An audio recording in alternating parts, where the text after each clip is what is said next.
마이크웨이브 14장 11절로 시작합니다. 여호와께서 모세에게 이르시되 이 백성이 어느 때까지 나를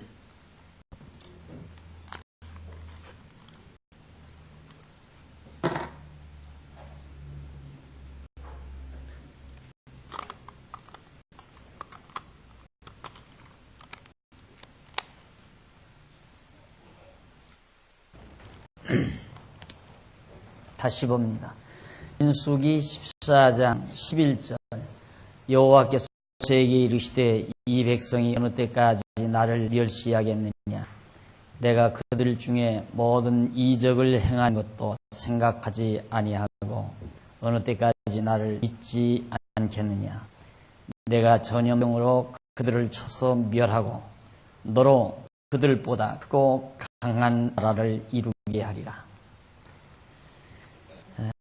하나님께서 원망하는 이스라엘 백성들 때문에 모세가 지금 호되게 혼쭐이 납니다. 지금 우리는 14장에서부터 이스라엘 백성의 패배 장면을 살피다가 지난 화요일 시간이 돼서 멈췄습니다. 이스라엘 백성들이 지금 가나안 땅을 향해서 가다가 가데스 바네아에 있었다고 그랬어요. 가데스 바네아에 있는데 거기에서 이제 정탐꾼들이 정탐하러 갔다가 돌아와서 누가 다 12명의 정탐꾼이 다 가나안 땅으로 가자고 그러는 게 아니고 10명은 반대하고 2명만은 갈렙과 여호수아만 하나님을 의지하고 가자라는 보고를 듣고 백성들이 이제 반발하기 시작하죠. 거기에 이제 갈렙과 여호수아가 백성들을 설득하려 했지만은 백성들은 더 화가 나가지고 왜 우리 애굽에서 그런 대로 종로로 됐지만 그런 대로 살았다. 고기도 먹고 일은 좀 고달팠지만 그런데 왜 우리를 이 광야에 이끌어내가지고 여기서 죽이려고 드느냐. 아니면 왜 또 그들의 저 가나안 땅에 가서 그들의 손에 의해서 죽게 만들려고 하느냐. 백성들은 사정없이 갈렙과 여호수아의 설득을 거부했습니다. 그리고 원망하기 시작했고요. 이것이 이제 불신앙의 요소죠. 불신앙에서 와지는 갈등이란 얼마나 심각한가를 우리가 잘 살펴볼 수가 있습니다. 그러니까 신앙, 믿을 때와 믿어질 때와 믿어지지 아니할 때의 생각은 확연히 다르죠. 믿어지면 가자고 하는 거고 가나안 땅. 인간의 여러 가지 계산에 의하면 불가능해요. 체력도 달리고 숫자도 모자라고 이스라엘 백성은 광야에서 지금 오랜 동안 고생을 했고 그러나 가나안 땅 사람들은 지금 아주 안정돼 있고 성곽도 튼튼하게 쌓이고 장수들도 많고 거기에 어떻게 들어가서 전쟁이 있단 말이에요. 이게 불가능한 거거든요. 이게 사람의 생각으로는 불가능하기 때문에 철저히 백성들이 이제 가나안 땅을 반대하고 나오는 거예요. 아마 그 반대를 잘못한다고 생각하는 사람은 거의 없을 거예요. 그러나 갈렙과 여호수아는 하나 믿는 게 있다면 하나님 여호와 살아계시다 이 말이죠. 여호와 하나님이 우리 조상에게 아브라함에게 그 가나안 땅 준다고 언약을 했으니까 우리는 그 언약의 말씀을 믿고 가면 된다. 그러니까 가자. 참 땅 좋고 살기 좋더라. 가자. 안 듣는다 이 말이에요. 그래서 하나님의 말씀을 믿고 사는 삶과 믿지 아니하고 사는 삶의 차이점을 여기서 여실히 보여주고 있습니다. 그러다 보니까 여호와께서 오늘 모세를 불렀어요. 그래서 모세에게 하는 말이 이 백성이 언제까지 나를 이렇게 멸시하겠는가. 하나님이 얼마나 멸시를 당해요. 자, 하나님께서 조상 이스라엘의 조상 아브라함에게 언약하시고 지금 500여 년이 가까이 오도록 500여 년이 지나도록 계속 백성들에게 하나님께서 여호와 하나님 살아계심을 깨닫게 하고 이제는 근래에 와서는 애굽에 모세를 보내가지고 도저히 불가능한 애굽에서 자기들을 구출해 냈단 말입니다. 그러니까 이건 대단한 거죠. 이미 사로잡혀 있는 백성들을 거기서 건져낸다는 건 도저히 불가능하단 말입니다. 그 당시에 애굽이라고 하는 지금의 에집트한 애굽이라고 하는 나라는 가나안 족속들하고는 성격이 다른 가나안 족속과는 비교가 안 되는 족속의 힘으로 봐서 대단한 사람들이거든요. 애굽의 피라밋이 얼마나 쌓아 깊습니까? 그러니까 아브라함이 살던 그 이전의 것이란 말이에요. 그러니까 엄청나게 강대한 나라인데 그 나라가 결국 정말 하나님 앞에서 꼼짝 못하고 이스라엘 백성을 놔준 거란 말이죠. 그러면 그걸 눈으로 보았잖아요, 자기네들. 물론 죽은 사람도 안 본 사람도 많지만 본 사람이 많다 그 말이에요. 바다 갈라지는 것도 보고 그리고 광야에서 아침 만나가 내려오고 다 봐요. 불기둥 구름기둥이 지금 나타나는 것도 다 보고 그런데도 안 믿는다. 그러니까 인간의 불신앙이라고 하는 것은 도저히 당해볼 수가 없는 거예요. 사람들은 그래요. 나 같으면 하나님께서 지금 매일 아침 만나가 내려온다면 나는 어떻게 그걸 안 믿냐? 믿지? 나는 믿겠다. 그 사람들 바보라서 안 믿는 게 아니에요. 똑똑한 사람들이에요. 그래도 안 믿었어요. 우리들이 매일 아침 기적 나타나면 믿을 거겠죠. 안 믿는다 이 말이에요. 기적 아니에요. 지구가 지금 매일 돈다는 것도 공전자전한다는 것도 엄청난 사건이죠. 꼴대에다가 꼴게 집어넣는 것을 기적이라고 난리를 친 한국인데 아니 지구 땅덩어리가 공중에 매달려서 빙글빙글 돌아간다고 말이에요. 태양을 향해서 어김없이 한치의 오차 없이 운행된다 이 말이에요. 우리 사실 따지고 기적 속에서 살거든요. 근데 우리의 시각이나 생각은 너무 옹졸해서 그 매일 아침 하늘에서 솔솔 내려오는 그 만나 그런 거나 기적이라고 생각.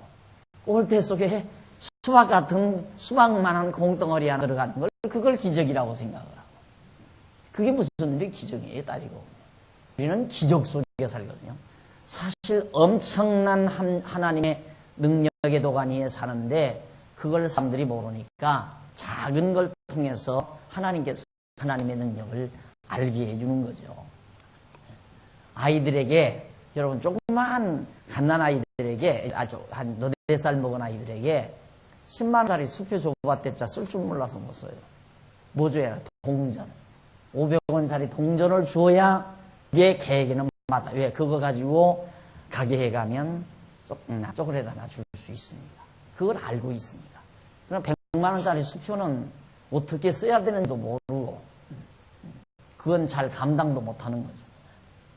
그러듯이 우리 인간도 너무 크고 광대하신 하나님의 능력의 장중 안에서 살아가면서 하나님을 하지 않는 것이 인간인데 지금 이스라엘 백성도 이런 엄청난 하나님의 능력과 경륜 속에서 능력의 경륜 속에 살아가면서도 안 믿어요.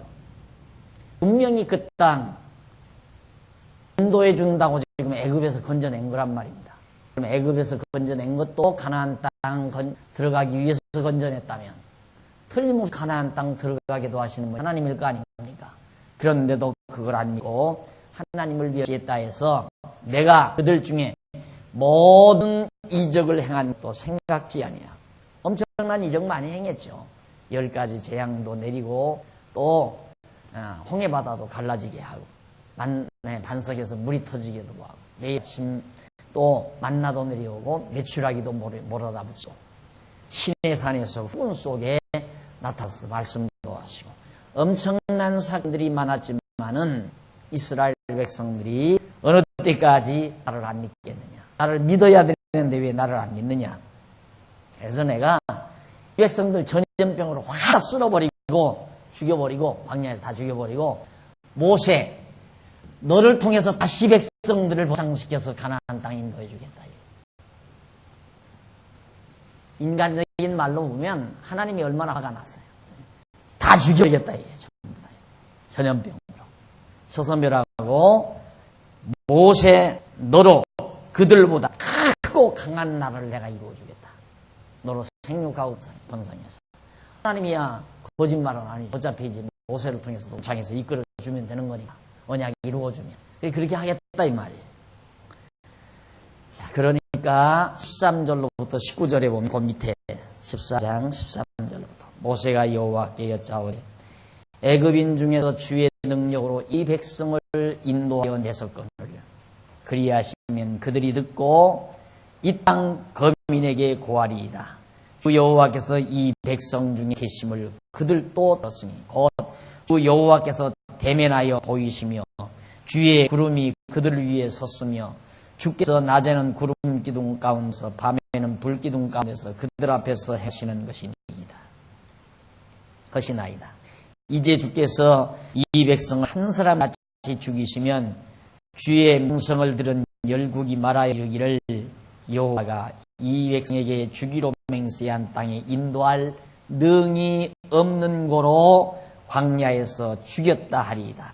이제 구하옵나니 이미 말씀하신 대로 주의 큰 권능을 나타내옵소서.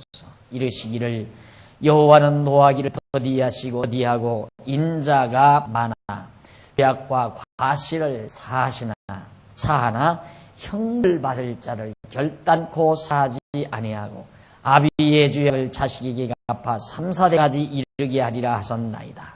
구하옵나니 주의 인자의 광대하심을 따라 이 백성의 죄악을 사하시되 애굽에서부터 지금까지 이 백성을 사하신 것 같이 사하시옵소서. 모세가 하나님의 말씀 하나하나를 다 들어서 하나님께 말씀을 드리면서 특히 뭐라고 그러냐면 하나님 아버지요, 이미 이 많은 이방 백성들이 다 알고 있습니다. 이스라엘의 신 여호와가 자기 백성 이스라엘을 가나안 땅으로 인도했다고 지금 애굽에서 데리고 나가단다. 그걸 온 이방 민족들이 다 알고 있는데 하나님께서 이 백성들이 광야에서 그냥 다 죽여버리면 그 이방 민족들이 뭐라고 하겠습니까? 하나님이 자기 백성을 가나안 땅으로 인도할 능력이 없으니까 결국 못하고 말았다. 이게 얼마나 하나님 앞에 엄청난 정말 현실이 되는 일이냐 이 말이죠. 하나님의 이름이 얼마나 땅바닥에 떨어지는 일이냐 이 말이에요. 그러니 하나님 그러시면 안 됩니다. 좀 참으시고 당신의 백성을 하나님은 노하기도 더디하시고 인자하심이 많다고 그러셨으니까 하나님 참고 이 백성들을 좀 용서하셔서 큰 이적으로 이 백성들을 가나안 땅 가게 해달라고 모세가 간이 기도를 합니다. 여기도 보면 모세의 기도도 다시 하나님의 언약을 붙들고 기도를 하는 거죠. 하나님이 약속하지 않았습니까? 저 땅 가나안 땅을 이 백성에게 주마하고 이스라엘 열조와 언약해 놓고 안 주시면 이방 민족들이 뭐라고 하겠습니까? 이 말이에요. 그러니까 주셔야 됩니다. 멸망시지 말고 반드시 저 땅으로 이 백성들을 인도해 주셔야 된다. 이면서 20절로 25절 862페이지 거기 보면 갈렙과 요수아만 가나안 땅에 간다고 예고해 줍니다. 모세가 간절히 기도하니까 하나님께서 그래요. 여호와께서 가라사대 내가 네 말대로 사하노라. 용서하겠다 이 말이에요. 네 말대로는 다 용서해 주겠다. 거듭 말씀드렸죠? 하나님께서 만사 작정하시고 작정대로 언약하시고 작정에 의해서 언약하죠. 언약하시고 언약대로 간쾌해서 성취하신다. 언약대로 기도하게 해서 간구하게 해서 이루어 주신다. 왜 그러느냐면 하나님이 작정을 해서 언약을 했는데 백성들이 언약을 다 다 잊어버리고 강구도 안 해요. 강구도 안 한 상태에서 하나님이 이루어버리면 그냥 연히 만사가 돌아가는구나 이렇게 하는 거죠. 그럴 거 아니에요. 그러니까 간구는 누가 하면 하나님의 언약을 잊지 않고 기억하는 자가 간구를 할 수 있어요. 뭘? 언약대로 이루어달라는 걸 구하는 것이 간구냐. 기도니까. 기도는 반드시 하나님이 언약하신 것을 이루시라고 구하는 걸 기도라고 그래요. 이 성경이 말하는 기도예요. 이방 종들이 말하는 기도처럼 내게 무슨 소원이 생기고 내 욕심대로 뭔가 하고자 하는 의욕이 생기면 내 힘이 좀 모자라니까 신이 좀 도와주십시오 하고 정성 들여서 염불하고 보사 지내고 그런 식의 기독교 기도가 아니라 말입니다. 내가 쩔이 좀 들고 나서 제일 창피한 게 그거였어요. 제일 창피한 것이. 어떻게 꼭 그 예수 믿는 사람도 불교인들이나 무당들처럼 그렇게 뒤에 장독대 뒤에다가 뭐 냉수한 그런 켜놓고 촛불 하나 켜놓고 쌀 종재기 갖다 놓고 그냥 거기에 비는 것처럼 예수 믿는 사람도 그렇게 빌어야 되는가. 그게 그렇게 창피하더라고요. 근데 성경 보니까 그게 아니더라니까. 너무너무 확실한 거고 분명한 거고. 그래서 하나님께서는 모든 만사 다 이루어질 것 다 작정해 놓고 작정대로 이렇게 해주겠다고 언약을 해요. 언약하신 것을 잊어버리지 아니한 사람은 기도할 수 있어요. 왜? 그 언약 기도를 하고. 그러니까 지금 그 말이거든요. 하나님께서 다 이스라엘 백성들 가나안 땅 인도해 준다고 약속 다 했잖아요. 언약 다 해놓고는 하나님 안 믿는다고 다 멸하겠다. 그러니까 모세가 하나님 언약 알고 있잖아요.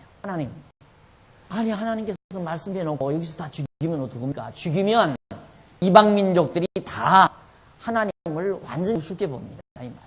그러니까 안 됩니다. 용서해 주십시오. 그러니까 그래 내가 용서한다. 내 말대로 내가 용서해 주겠다. 하나님이 우리가 여기에서 자칫 잘못하면 어떤 생각을 하게 되냐면 하나님은 이랬다 저랬다 하시는 분으로 착각을 할 가능성이 얼마든지 있어. 하나님이 다 멸망시킨다고 그러더니만 금방 또 마음이 확 변했구나. 모세가 몇 마디 하니까 그냥 마음이 확 바뀌었구나. 여러분들 하나님의 마음을 바꾼다고 바꾸어 놓겠다고 하는 생각을 하면 안 돼요. 아무리 우리가 기도를 해도 하나님이 본래 작정하고 언약해 왔던 그 뜻을 절대 돌이켜 놓을 수는 없어요. 근본 뜻을.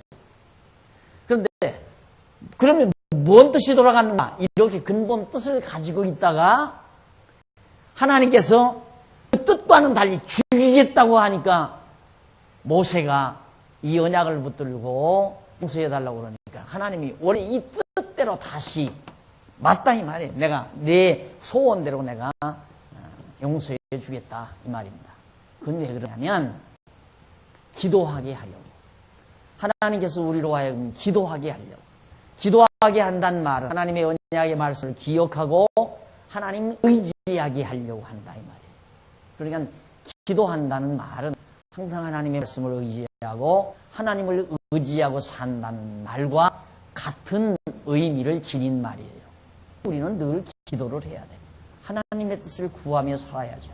우리는 항상 기도하며 살아야죠. 하나님을 의지하고 살아야 한다. 그 의지란 뭔가? 하나님이 원래 정하신 이 뜻대로 하기를 바라는 소원을 가지고 살아야 된다. 그 말이에요. 그게 쉬지 않고 기도하는 삶이다 라는 얘기입니다. 그러니까 하나님의 뜻 바뀐 거 하나도 없어요. 다만 기도하게 하시려고 일한다. 그러니까 아이고 하나님께 다시 언약의 말씀을 기억하고 용서해달라고 구하잖아요. 그러니까 구하는 대로 그대로 이 언약대로 하나님은 이루어 주시는 거죠. 이것이 하나님의 역사예요. 그러니까 착각하고 모세가 하나님께 기도하니까 하나님의 마음을 바꾸더라. 하나님의 뜻이 바뀌더라. 그래서 많은 사람들이 하나님의 예정섭리, 작정섭리를 못 믿는 이유가 거기 있어요. 성경에 보니까 하나님께 기도하니까 하나님이 뜻을 바꾸는 부분이 참 많이 나타나거든요. 지금 여기도 그렇잖아요. 그러니까 하나님에게 자꾸만 뜻을 바꾸는데 어떻게 작정대로 하나님이 인도한다는 얘기냐? 그걸 못 믿는다. 천만의 말씀이에요. 하나님의 근본 작정하신 뜻은 절대 변함이 없어요. 영원토록 불변해요. 그래서 하나님의 속성 중에 하나가 불변성, 영원성이랍니다. 영원성. 불변성이 영원성이나 같은 맥락에서 이해될 수 있는 내용이죠. 하나님은 변함이 없는 거예요. 하나님 변한다면 참 내가 불안해서 못 살지요. 솔직히 하나님 의지하고 사는 내가 하나님이 변할 수 있다고 한다면 얼마나 불안해요. 친구를 사귀어 놓고도 항상 친구와 관계에서 친구가 마음 변했나? 전화 통화를 한 번 받을 때도 목소리가 이상하면 친구가 나한테 오해 있나? 부부 생활도 그러잖아요. 부부 생활도. 아내 눈초리만 이상해도 저 아내가 뭐 오해하고 있지 않나? 뭐 섭섭한 거 있지 않나? 이것 때문에 사실 괜찮아요.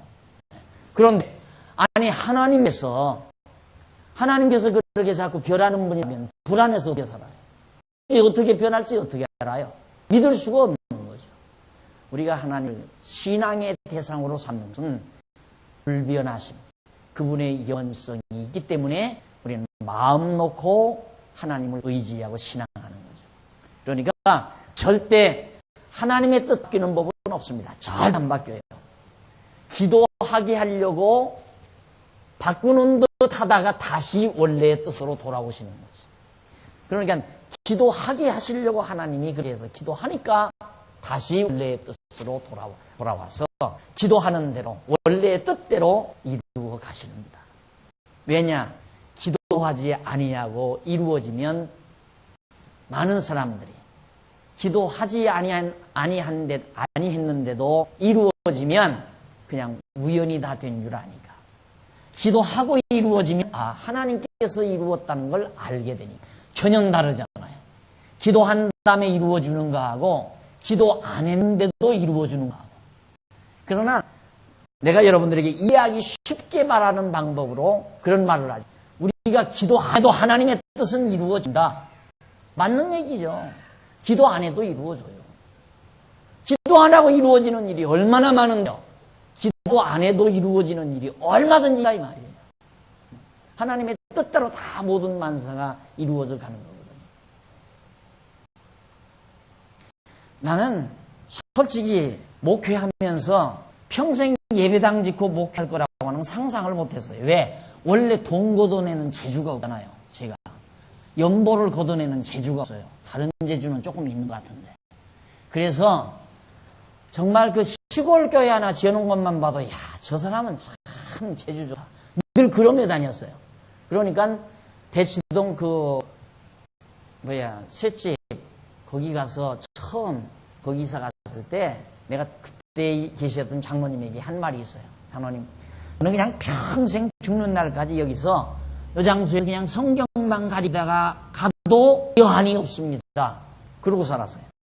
그런데 뭐 중간에 건축위원회라고 조직을 해놨는데 중간에 또 조금 어떻게 이렇게 만들어 놓은 거 그냥 왕창 다 없어져 버리더니만 얼마 있다가 또 뭐 건축위원회라고 만들어 놨는데 건축연부 들어오는 것보다 세가 더 빨리 올라가는데 땅값이 더 빨리 올라가. 근데 어떻게 해줘요? 한 번도 예배당 지어달라고 기도해 본 적이 없어요. 여기 다 증인이 있어요. 하나님 아버지 우리한테도 예배당 주시죠. 이거 구해 본 적이 없어요. 구하지는 않아도 하나님께서 뜻이 있으면 할 수 있다는 건 늘 믿고 살죠. 그냥 하나님의 뜻이면 될 거고 안 뜻이면 안 될 거고 안 뜻이면 뜻이 아니면 기도 안 했는데도 예배 지었잖아요. 한 일을 들으면 기도 안 해도 돼요. 안 해도 되는데 하나님께서 하셨다는 걸 깨닫게 하기 위해서. 그러니까 나 기도 안 하고 예배당 지었어도 이 예배당 하나님께서 이렇게 해주셨다. 그걸 믿죠. 그걸 내가 안 믿으면 목사가 아니지. 성을 갈아야 되고. 그건 믿는데 우리가 왜 이걸 다 하니까 믿죠. 이걸 다 하니까 하나님이 자신 뜻대로 만사를 이끌어가기 때문에 내가 기도해도 이루어지고 안 해도 이루어지고. 그런데 하나님께서는 왜 나에게 어려움을 줘서 하나님께 기도하게 만드는가? 하나님께서 이루어졌다는 것을 확실하게 깨닫게 하기 위해서 그렇게 하시는 것이다. 정리가 되셨죠? 이런 문제들이 여러분들을 순간순간 괴롭힐 때가 참 많을 겁니다. 이래야 될까 저래야 될까 걱정할 게 하나도 없어요. 기도 나오면 기도하고 하기 싫으면 말고. 하나님께서 기도하게 해요. 기도해야 될 사람이 안 하면 할 수 있는 코너로 몰아보시죠. 바로 여기도 그러잖아요. 이스라엘 백성들 자꾸 원망하고 제 잘난 척 하니까 얼마나 잘난 척해. 야, 차라리 애굽에서 죽을 뻔했으면 좋았을 뻔했다. 애굽 생활이 차라리 나아. 거기 갔다가는 그 사람 그 가나안 사람들에게 다 잡혀 죽는다. 계산 빠르죠. 머리 놓고 계산 빠르죠. 하나님께서 안 되겠다 말이죠. 그래서 다 멸하겠다니까 모세가 하나님 언약도 들고 기도함으로 다시 용서해서 말씀하는데 그 대신 다 멸하지는 않아도 일부 이제 진멸을 합니다. 하나님께서 진노를 보여주요. 왜? 그것도 깨닫게 하기 위한 거예요. 20절 보세요. 여호와께서 가라사대 내가 네 말대로 사노 그러나 진실로 나의 사는 것과 여호와의 영광이 온 세계에 충만할 것으로 맹세하노니 나의 영광과 애굽과 광야에서 행한 나의 이적을 보고도 이같이 10번이나 나를 시험하고 하나님을 10번이나 원망하고 불평하고 뭐 그냥 짜증 부리고 먹을 것 때문에 고기 때문에 물 때문에 몇 번이나 그랬어요. 10번이나 나를 시험하고 내 목소리를 청종치 아니한 그 사람들은 내가 그 조상들에게 맹세한 땅을 결단코 보지 못할 것이요. 그러니까 하나님의 말씀을 청종치 아니한 그 백성들은 절대 가나안 땅 못 들어간다 이 말이에요. 안 보내준다. 그런데 내가 조상들의 맹세한 땅을 결단코 보지 못할 것이요 또 나를 멸시하는 사람은 하나도 그것을 보지 못하리라. 오직 내 종 여기서 멸시하는 자는 정탐꾼 12 중에 10명은 못 간다 그 말이에요. 그런데 하나님을 믿고 가자고 하였던 갈렙과 요수아는 12명 중에 2사람은 간다 그 말이에요. 오직 내 종 갈렙 그 마음이 그들과 달라서 나를 온전히 조사선서 그의 갔던 땅으로 내가 그를 인도하여 이르니 그 자손이 그 땅을 차지하리라. 아말렉인과 가나안이 골짜기에 거하니 너희는 내일 돌이켜 홍해 길로 하여 광야로 가지니라. 자,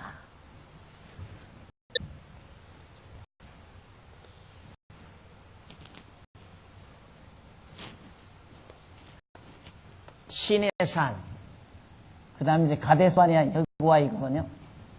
예, 사해바다고. 가데스바네아에서 이제 가나안 땅 정탐하러 갔다가 지금 애굽에서 나와가지고 홍해바다 건너서 시내산에 들러 지금 여기까지 왔단 말입니다. 산만 하나 넘어가면 가나안 땅이에요. 그런데 하나님께서 이렇게 한번 진노해서 모세로 기도하게 해놓고 내가 용서해 주겠다. 그러면 다 멸하지 않겠다. 사해 주는데 그 대신 이 땅은 내가 안 보내주겠다. 그 못된 사람들. 가지 말자고 백성들을 선동한 그 정탐꾼들. 일부 하나님 멸시하는 자들. 안 보내주겠다. 이 말이에요. 그러기 위해서는 어떻게 해야 돼요? 그러기 위해서는 다시 하나님 멸시한 자들이 광야에서 다 죽게 만들어야 되잖아요. 다 죽은 다음, 그 다음 이제 들어가야 되니까 그냥 바로 들어가면 안 되지요. 한 바퀴 돌려야죠. 그래서 한 바퀴 돌리는 거예요. 홍해길 얘기에 홍해길 아니에요. 인도로 와라. 그러니까 하나님의 뜻은 거꾸로 갈 때 가게 할 때도 있어요. 거꾸로 가게 할 때도. 거꾸로 가잖아요. 가나안 땅 가는 거. 여기도 거꾸로 간 거죠. 인도로 가야 되는데 여기서 인도로 직접 가면은 11일밖에 안 된다고 그러잖아요. 근데 하나님께서 여기서 나와서 한 바퀴 돌리고 또 한 바퀴 돌리고 또 한 바퀴 돌리고 또 한 바퀴 돌리고 이렇게 하나님께서 빙글빙글 돌리면서 40년 세월을 관리하는 거예요. 그래서 광야 생활은 방황 생활이에요. 방황하는 생활. 하나님께서 이모로 저모로 훈련시키고 연단시키고 애써 갔어도 되돌아오게 만들고 다 이루고 나서도 물겁되게 만들고 이 땅 위에서 것들은.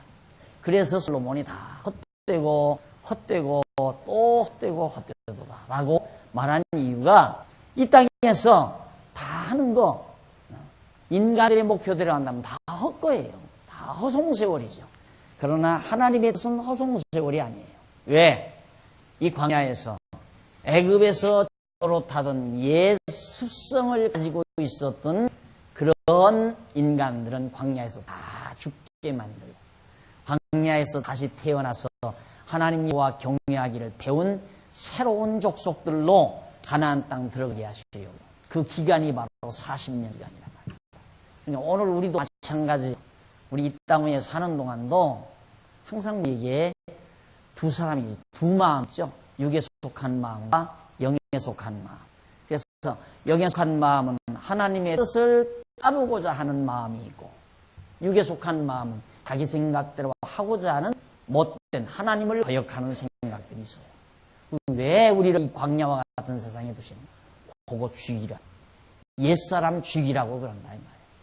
자꾸 옛사람 죽이라. 그러니까 우리 마음의 진정한 평안은 옛사람을 죽이는 만큼 이루어지거든요. 왜 마음이 안 평안한가? 옛사람이 가지고 있는 욕심대로 일이 안 이루어지니까 마음이 평안하지 않은 거란 말이야. 그렇잖아요. 옛사람, 육에 속한 소욕, 육신의 소욕은 욕심으로 가득 채워져 있는데 그 욕심대로 하고자 하는 뜻이 이루어지기가 없죠. 안 이루어지니까 늘 좌절감, 실패감, 절망감 그걸로 인해서 스트레스를 받고 평안함이 없고 기쁨이 없고 바로 육체의 소욕 때문에 그런 거란 말입니다. 그런데 그 육체의 소욕을 죽이는 만큼 마음이 평안한 거예요. 그건 하나님의 뜻대로 살아가는 거니까.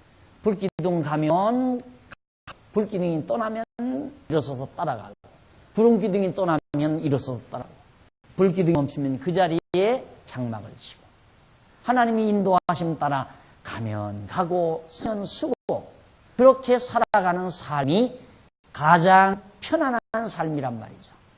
그래서 그런 가르침 그렇게 여호와 하나님만 의지하고 사는 백성으로 만드시기 위해서 광야에서 잡아돌리는 거예요.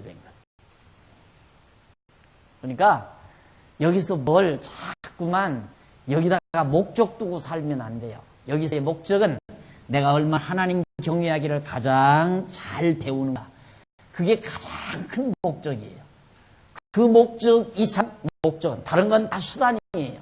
모두가 다 수단이에요. 사업을 하는 것도 수단이고 살림을 하는 것도 수단이고 공부를 하는 것도 수단이고 모두가 하나님 여호와 경외하기를 배우는 수단에 불과한 거란 말입니다. 그러니까 이스라엘 백성들 이렇게 여기서 빙글빙글 도는 이 땅, 이 광야와 같은 땅을 기점으로 한다면 다 험세월하는 거죠. 쓸데없이 왜 돌아다녀요. 그러나 이런 과정을 통해서 결국 이스라엘 백성들은 여호와 하나님 경외하기를 깊이 배워가고 옛 애굽에서 종살이했던 옛 족속을 과거 종로로 됐던 백성들은 이 땅에서 하나하나 죽어가고 새롭게 하나님을 경외하는 백성들이 태어나고 그것이 오늘 우리들의 삶의 모형이라 말입니다. 우리 이 땅에 살면서 그러잖아요. 욕심 많은 옛사람 자꾸 죽어가고 하나님 경외하며 평안하게 기쁨과 평강 속에 사는 속사람이 날로 살아가고 이것이 바로 우리들의 광야 생활과 맞먹는 하나의 상징적 요소란 말입니다. 그래서 이 땅에서 누가 가장 영특하게 사는 사람이냐. 모든 욕심 점점 옛사람의 소욕을 저버리고 하나님의 뜻을 깨달아 그 뜻을 사모하며 사는 사람이 가장 영특하고 지혜로운 사람이라고 생각하시면 틀림이 없습니다. 그 다음에 이제 광야로 돌아가 해서 지금 하나님께서 돌려보내잖아요. 그 다음 14장 26절로 35절 863페이지 거기 보면 20세 이상 된 백성들은 멸망할 것을 예고해 준다. 자, 벌써 여기에서 애굽에서 나올 때 여기에서 20세 이상 20세 이상은 광야에서 다 죽을 거다. 앞으로 가면서 계속 다 죽을 거다. 그러니까 이 사람들만 앞으로 살아서 가나안 땅 들어간다. 예, 결국 다시 태어난다. 종로로 타지 아니하고 거듭나고 중생한 우리 성도가 하나님 나라 하듯이 종로로 하지 아니한 새로 태어난 이스라엘 백성들이 하나님의 약속대로 언약대로 가나안 땅 들어간다. 그런 얘기예요. 그래서 여호와께서 26절 모세와 아론에게 일러갔을 때 나를 원망하는 이 악한 회중을 내가 어느 때까지 참으랴. 이스라엘 자손이 나를 향하여 원망하는 바 그 원망하는 말을 내가 들었노라. 그들에게 이르기를 여호와의 말씀에 나의 삶을 가리켜 맹세하노라. 너희 말이 내 귀에 들린대로 내가 너희에게 행하리니 너희 시체가 이 광야에 엎어질 것이라. 너희 20세 이상으로 계수함을 받은 자 곧 나를 원망한 자의 전부가 여분네 아들 갈렙과 눈의 아들 여호수아 외에는 내가 맹세하여 너희로 거하게 하라. 한 땅에 결단코 들어가지 못하리라. 너희가 사로잡히겠다고 말하던 너희의 이와들은 내가 인도하여 드리리니 그들은 너희가 싫어하던 땅을 보려니와 너희 시체는 이 광야에 엎드러질 것이요 너희 자녀들은 너희의 패역한 죄를 지고 너희의 시체가 광야에서 소멸되기까지 40년을 광야에서 유리하는 자가 되리라. 여기서 40년. 그러니까 사실 여기서 여기까지는 별 기간을 안 그랬죠. 여기서 이제 2회째 되던 때 출발했다고 그랬잖아요. 그러니까 여기 얼마 안 돼서 여기를 도착한 거예요. 그래가지고 그 난리가 나니까 이거 완전히 앞으로 40여 년 동안 완전히 빙글빙글 돌면서 20세 이상의 백성들을 다 하나님께서 멸종시키는 구체적인 계획을 하나님께서 발표해주고 있습니다. 모세를 통해서. 그리고 갈렙과 여호수아만 거기를 간다. 너희 자녀들은 너희의 패역한 죄를 지고 너희의 시체가 광야에 소멸되기까지 40년 동안 33절이요. 그 다음 34절 너희가 그 땅을 탐지한 날수 40일의 하루를 1년으로 환산하여 그 40년간 너희가 너희 죄악을 진지니라. 사실 40일 동안 가서 정탐하고 돌아왔는데 40일 동안에 하나님 여호와 경배하는 걸 잃어버리고 돌아온 거예요. 그러니까 40년 가르치겠다. 10배를 더해서 40년 동안 여기 가가지고 그러니까 인간이 현실이 우리를 왜곡시키는 힘이 얼마나 강한가를 알 수 있죠. 차라리 정탐을 안 갔으면요 우리가 얼른 이렇게 생각할 수 있어요. 자, 여기까지 진행이 시켰잖아요. 그러면 그냥 정탐 보내지 말아야 돼. 하나님께서 진짜 그냥 가시도록 하려면 모세로 하여금 정탐 보내지 말고 넘자! 하나님 우리 같이 한다. 하고 했으면 겁없이 따라갔을 거란 말이야. 어쨌든 죽으나 사나. 그런데 왜 거기서 정탐을 보내요? 정탐 보내서 거기서 믿고 돌아올 사람이 몇이나 되겠느냐 이 말이에요. 왜? 현실이 얼마나 정말 그 현실이 주는 자극이 얼마나 큰데요. 가보니까 성은 막 튼튼하게 성들이 구축되어 있죠. 백성들을 막 건장하죠. 숫자도 많죠. 아주 이미 완벽하게 안정된 그런 도성들이란 말입니다. 그걸 어떤 메뚜기 떼 같은 이 이스라엘 성들이 그걸 점령하고 들어가느냐 이 말이죠. 안 되죠. 그러니까 불신앙이 생기는 불신이 자꾸 일어나는 거예요. 아, 하나님도 못 믿겠다. 현실이 너무 강한 자극을 줍니다. 그래서 우리도 그렇잖아요. 사실 늘 여러분 교회 와서 말씀 듣고 함께 우리들과 어우러서 살면 훨씬 신앙생활이 쉬울 거예요. 그런데 오늘 공부하고 나서 또 이제 백화점 가든가 안 그러면 시장 가야 되잖아. 그죠? 또 친구들 만나러 가야 되고 거리를 또 활보하면서 볼 일도 봐야 되고 보고 듣는 것 주변에서 와지는 모든 자극들이 우리를 자꾸 또 옛생활로 이때를 그리워할 정도로 자꾸 돌리고 왜? 자꾸 처지는 것 같고 내가 바보인 것 같고 속는 것 같고 이런 거니까 또 보는 것들이 너무 화려하고 그게 자꾸 유혹이 되고 그래서 자꾸만 우리 신앙이 주저앉고 또 주저앉고 가나안 땅 가서 눈으로 보고 귀로 듣고 손으로 만져본 그들 불신앙이 안 생길 수가 없죠. 그래서 우리 신앙인들은 현실에 강한 자극 앞에 당돌하지 아니하면 신앙 지키기가 어렵습니다. 자꾸 흔들리죠.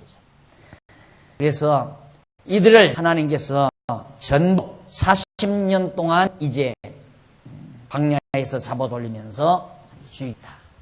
어떻게 죽입니까? 여기서는 이제 죽이려니까 전쟁을 일으키게 하면서 에돔, 모압, 암몬 이런 족속들과 가면서 이제 전쟁을 치르게 만들어요. 막 죽게 만들어요. 근데 전쟁만 치는 게 아니라 전쟁을 통해서 또 사람도 죽지만 땅도 이제 정복하게 해요. 하나, 둘. 그런 역사가 이제부터 펼쳐지게 됩니다. 그래서 여기 이제 너희가 땅을 탐지한 날 수 40년 그대로 그렇게 하나님께서 고난을 주겠다. 35절 나 여호와 말하였거니와 모여 나를 거역하는 이 악한 온 회중에게 내가 단정코 이같이 행하리니 그들이 광야에서 소멸되어 거기서 죽으리라. 864페이지 밑에서 여섯째 줄. 864페이지 밑에서 여섯째 줄. 이는 장차 광야와 같은 이 세상에 택자의 죄를 대신하여 죄의 형체를 입고 오실 예수 그리스도께서 저주의 십자가에 죽으시고 3일 만에 부활하실 것에 대한 예표로서의 모형과 그림자야. 예수 그리스도는 자들 가운데 옛사람을 죽이고 새사람을 거듭나게 하시려고 십자가에 죽으시고 부활하시는 것이다. 그래서 예수 그리스도의 죽으심과 함께 택자의 옛사람이 죽고 그의 부활과 함께 택자의 새사람이 쓰는 것이다. 따라서 예수 그리스도의 죽으심과 살으심은 곧 택자의 죽음과 삶인 것이다. 결국 이 광야에서 하나님께서 옛사람 죽고 새로운 세대가 출생하게 하고 살게 하고 죽고 살고 이게 바로 그리스도의 십자가 사건에 대한 한 예표로서의 모형이다. 그래서 예수 그리스도가 죽으시고 부활하심으로 우리 성도가 옛사람이 죽고 새사람으로 사는 그런 진리가 십자가의 죽으심과 삶의 진리인데 이것을 모형적으로 예표적으로 우리에게 보여주는 진리가 광야에서 옛 이스라엘을 죽이시고 새로운 세대로 출생케 하시는 하나님의 섭리라는 걸 밝혀드린 겁니다. 그 다음 865페이지 두 번째 줄 14장 36절로 38절에 보면 다른 정탐꾼은 다 죽고 갈렙과 여호수아만 생존하게 됩니다. 모세의 보냄을 받고 땅을 탐지하고 돌아와서 그 땅을 악평하여 온 회중으로 모세를 원망케 한 사람 곧 그 땅에 대하여 악평한 자들은 여호와 앞에서 재앙으로 죽고 그 땅을 탐지하러 갔던 사람들 중에 오직 눈의 아들 여호수아와 여분네의 아들 갈렙은 생존하니라. 10사람은 아야 미리 죽어버렸어요. 재앙을 받아서 죽어버리고 갈렙과 여호수아만 살게 됐다. 그 다음 밑으로 내려와서 14장 19절로 40절 보면 백성들이 아말렉과 가나안인에게 패배를 당하게 되죠. 큰일 났죠? 39절 모세가 이 말로 이스라엘 모든 자손에게 고하매 백성이 크게 슬퍼하여 아침에 일찍이 일어나 산 꼭대기로 올라가며 가로되 보소서 우리가 여기 있나이다. 우리가 여호와의 허락하신 곳으로 올라가리니 우리가 범죄하였음이니이다. 영락없는 청개구리야. 가라면 안 가고 가지 말라니까 가고 난리죠. 여기서 지금 가서 정탐하고 가라는 거예요. 갔다 와서는 안 가겠다 이거예요. 안 가겠다 그러니까 하나님께서 재앙을 내려서 정탐꾼 가지 말라고 선동했던 10명을 하나님께서 재앙으로 죽이고 나니까 백성들이 겁이 나요. 막 산으로 올라가면 하나님 보십시오. 우리가 이제 갑니다 하고 가는 거예요. 하나님은 이미 이쪽으로 잡아 돌리고 이미 정해놓으시고 가라 홍해길로 가라 그랬는데 백성들은 꼭 하나님이 가지 말라니까 간다 이거예요. 가라면 안 가고 가지 말라면 안 가고.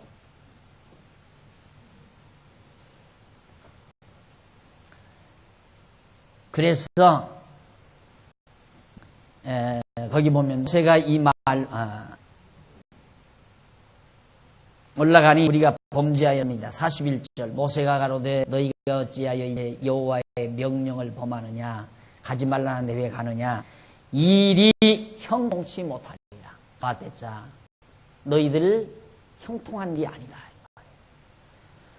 여지껏 배웠잖아요. 여지껏 여기서 여기까지 갈 때까지 어떻게 구름기둥 떠나면 출발하고 멈추면 서 있고 불기둥이 떠나면 따라가고 불기둥이 멈추면 그냥 거기에 장막을 치고 머물러 있고 이걸 지금 여기까지 계속 훈련시키고 가르쳐 놨어요.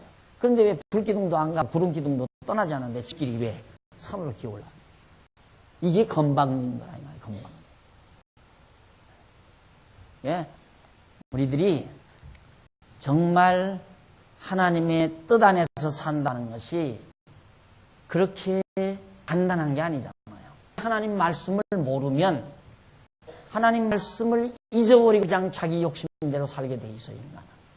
하나님의 말씀을 알면 자기 욕심을 짓누르고 하나님의 뜻을 따르게 돼 있고 둘 중에 하나니에요. 하나님의 뜻 모르면 하나님의 뜻대로 못 살고 하나님의 뜻을 알면 하나님의 뜻대로 사는 거고 하나님의 뜻을 모르면 자기 욕심대로 살고 둘 중에 하나예요. 내 욕심대로 사느냐 하나님 뜻에 따라 사느냐 둘 중에 하나.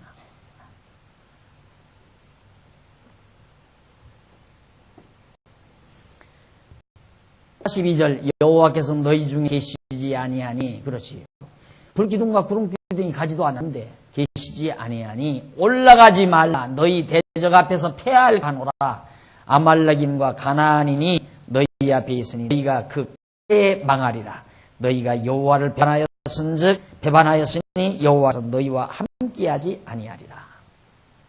자, 아까 제가 말씀드렸지만 여기서 정탐꾼 보내지 말고 하나님께서 하게 하시려면 그냥 구름기둥만 가면 될 거 아니에요.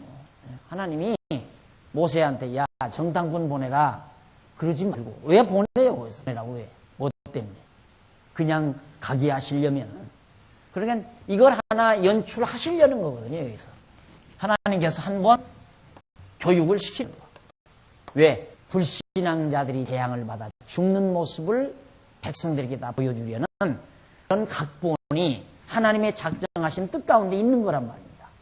그게 없으면 왜 그냥 불기둥만 밤에 출발하면 불기둥이 떠나든가 대낮에 출발하면 구름기둥이 출발하면 가지 안 해도 줄 따라갈 거 아니에요. 여지껏 다 그렇게 가시니까. 그런데 왜 하필이면 거기 가서 정탐꾼을 왜 보내느냐 이 말이죠. 하나님께서. 바로 교육시키기 위한 지금 한 학기 교육을 시키기 위한 계획이 하나님 있었다 이 말이에요. 그렇게 해서 결국 불신자들 하나님의 뜻을 거역하는 자들이 완전히 재앙으로 죽는 모습을 이스라엘 백성들에게 보여줬으면 그걸 보고 아이고 이제는 죽어도 하나님 말씀대로 우리들이 따라가야 되겠구나 이 생각만 하면 될 거 아니에요. 근데 그걸 보고는 건방지게 가자 하나님 우리 갈랍니다 구름기둥 뒤따라오십시오 그 말이지. 저가 떠난다고 구름기둥 떠나겠어요? 아들이 앞장선다고 불기둥이 떠나겠느냐 이 말입니다. 하나님이 저 따라가라고. 오늘 신앙생활 하는 분들이 그런 사람 참 많아요. 하나님이 자기 하자는 대로 했으면 좋을 것 같아. 다 그런 생각을 가지고 목매어 부르짖고 밤새워 부르짖는 사람이 나 하고 싶은 대로 좀 하나님 말 좀 도와주고 내 좀 따라오십시오. 이런 생각을 가지고 신앙생활을 한다 이 말이에요. 하나님 뒤따라갈 생각을 하나. 그러니까 늘 고달프죠. 진짜 고달프죠. 가는 곳마다 길은 막히고 어려움은 봉착하고 대적들은 쳐들어오고 그걸 어떻게 견디네요. 그래서 거기 이제 여호와께서 너희 중에 계시지 아니하니 올라가지 말라 모세가 말리잖아요. 너희 대적 앞에서 패할까 하노라. 그런데 43절 아말렉인과 가나안인이 너희 앞에 있으니 너희가 그 칼에 망하리라. 너희가 여호와를 배반하였으니 여호와께서 너희와 함께하지 아니하시리라. 하나 그들이 그래도 산 꼭대기로 올라가고 여호와의 언약궤와 모세는 진을 떠나지 아니하였다. 아말렉인과 산지에 거하는 가나안인이 내려와 쳐서 파하고 호르마까지 이르렀다. 엄마 아빠 따라서 공원에 놀러간 어린아이가 엄마 아빠는 지금 가만히 벤치에 앉아있는데 지잘났다고 놀 떠난 어린애 그거 잊어버리기 딱 알맞지. 그건 완전히 이제 방송이 나와야 돼요. 이런 아이가 지금 울고 있습니다. 찾아가십시오. 그런 거랑 똑같다 이거예요. 우리 인간이 건방지게 하나님의 뜻을 따르지냐고 제 고집대로 제 생각대로 하려다 보면 우는 날이 오게 있고 고통당하는 날이 오게 돼 있다. 아말렉인과 가나안이 쳐들어온다고 그러잖아요. 아말렉 사람과 가나안 사람. 그래서 결국 이스라엘 백성들이 고통을 겪는 그런 장면을 만나게 됩니다. 자, 거기 이제 866페이지 밑에서 10번째 줄, 아니 9번째 줄, 거기 줄 바꾼데 보면 이상과 같은 섭리 나오죠. 이상과 같은 섭리는 하나님 장차 예수 그리스도 안에 있는 택자들이 성령의 소욕을 거역하고 정욕대로 행하는 육체의 소욕을 쳐서 복종하게 하실 섭리에 대한 예표로서의 모형과 그림자이다. 그래서 사도 바울은 말하기를 나는 날마다 죽노라. 고린도전서 15장 31절에 나오죠. 그러므로 택자는 예수 그리스도 안에서 옛사람에게 속한 육체의 소욕을 날마다 죽이는 생활. 이것이 신약교회 시대를 살아가는 택한 성도들의 광야 생활이라고 할 수 있는 겁니다. 예, 오늘 우리들은 하여튼 이 광야 생활은 죽이는 생활이에요. 죽이는. 계속 내 육체의 소욕을 죽이는 생활. 죄의 종로로 닫은 옛사람을 죽이는 생활. 그것이 광야와 같은 이 세상에서의 우리 성도들의 생활이란 말입니다. 그런데 항상 우리는 늘 계획 세우는 것마다 자기 욕심대로 계속. 그런데 그 욕심이 이루어지는 듯 싶지만 그 욕심이 올무가 돼요. 그 욕심대로 되진 것이 올무가 돼서 결국 고통을 당한다 이거죠. 당자 보십시오. 아버지 밑에서 얼마나 좋아요. 편안하게 아버지 사랑 받으면서 아버지 사랑 느끼면서 그렇게 살면 얼마나 행복하겠어요. 그런데 욕심이 있어요. 나도 내 마음대로 좀 해봐야겠다고 하는 욕심. 그래서 욕심대로 아버지께 구해요. 내 재산 주십시오 그러니까. 그게 구하기 이루어졌도 갑자기 이놈이 부자가 된 거예요. 아버지 재산을 자기가 일부 받았으니까, 유산을 받았으니까 얼마나 부자가 돼서 갑자기. 그게 함정이라 그 말이에요. 그게. 그러니까 육체의 소욕은 이루어지면 함정입니다. 육체의 소욕은 안 이루어질수록 복된 것이다 이 말이에요. 영의 소욕은 안 이루어질 수는 없죠. 이루어지죠. 그건 영의 소욕이니까. 영의 소욕은 이루어지기 때문에 복된 거지만 육의 소욕은 이루어지면 화가 되고 반대로 안 이루어져야 복이 돼요. 맞죠? 헷갈려요? 하나도 없잖아요. 그걸 헷갈리게 하면 우리 성도로서 지혜로운 삶이 안 되죠. 안 이루어져야 돼요.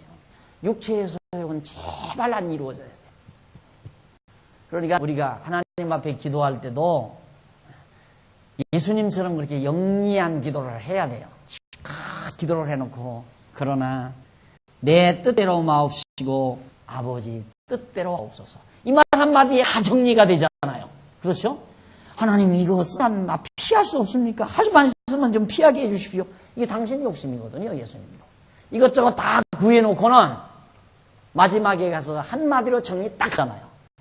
그러나 지금까지 내가 구했지만 내 뜻대로 마옵시고 아버지 뜻대로 하십시오 이 말이에요. 그럼 처음부터 기도하기 전 아버지 뜻대로 하십시오. 얼마나 간단해요. 그런데 인간이름에 탐욕이 있으니까 하고 싶은 말은 해야죠. 그러니까 그러게 기도하려면 와서 밤새껏 하든지 사흘을 굶어가면서 하든지 하세요. 하고 마지막 판에 가서 한마디는 잊지 말라 이 말이에요. 내가 사흘 동안 밥 안 먹기도는 했지만 그러나 내 욕심대로 내 뜻대로 하지 마옵시고 아버지 정하시는 뜻대로 하십시오. 그 말 한마디 하고 가면 돼요. 근데 그 말 안 하고 가면 그건 기도 잘못한 거예요. 이렇게 다 가르쳐 놓으니까 안 하잖아. 한 사람도 와서 밤샘에 기도하는 사람이 없어. 아내가 지금 병원 입원했다는데도 와서 기도해달라는 사람도 없어. 자기 아내가 지금 어려운 입장에 서 있는데 살림이 지금 생활이 지금 곤고한 가운데 빠져 있는데도 와서 통곡하는 사람이 없다 이 말이에요. 왜? 다 아니까. 다 많이 알아가지고. 그게 편안한 거 아니에요. 다 알고 나니까 하나님의 뜻대로 되는 것. 내 욕심 내가 포기하고 내 욕심을 죽이는 거예요. 그게. 성내 소욕이 육체를 거스리는 거예요. 죽여요. 그래서 우리 마음속에서 육체의 욕망이 활동되지 않아야 그래야 편안함이 있어요. 행복이 감사함이 넘치고 그게 지혜로운 백성 아닙니까? 그렇게 계속해서 하나님 여호와의 뜻을 따르고 경외함을 배우기 위해서 하나님께서 지금 우리를 이 광야와 같은 이 세상에 놓아두신 것이다. 그래서 이렇게 하나님께서 이제 이스라엘 백성으로 하여금 일단 패배를 하게 만들었죠. 여기서 이제 큰 패배를.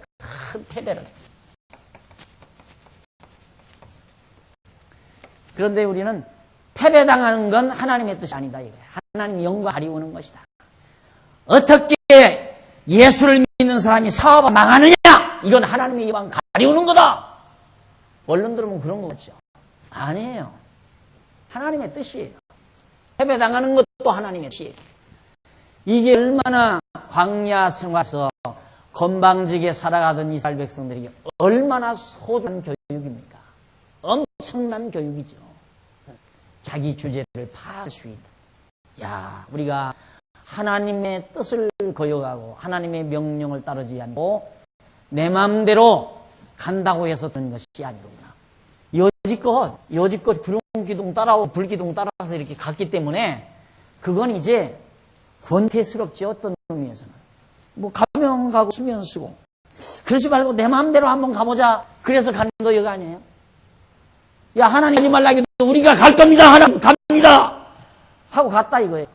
그게 패배당하잖아. 왜? 다시는 그러지 말라. 네 마음대로 가지 말라. 구름기둥 가면 가고 불기둥 가면 가라. 멈추면 그대로 멈춰 있고 하루이든 이틀이든 한 달이든 1년이든 간에 머물러 있으면 그대로 그 자리에 머물러 있어라. 그래서 남긴 말이 조급하지 말라. 그 말이에요. 조급하지 말라. 조급한 대로 일되는 게 아니다 이 말이에요. 조급하죠. 빨리 가야 되겠는데 구름기둥은 열흘이 됐는데 출발할 생각도 않고 하루이 됐는데도 출발도 안 해. 얼마나 조급하겠어요. 조급해봤자 필요 없어요. 그냥 느긋하게 사는 거예요. 느긋하게. 그게 지혜자예요.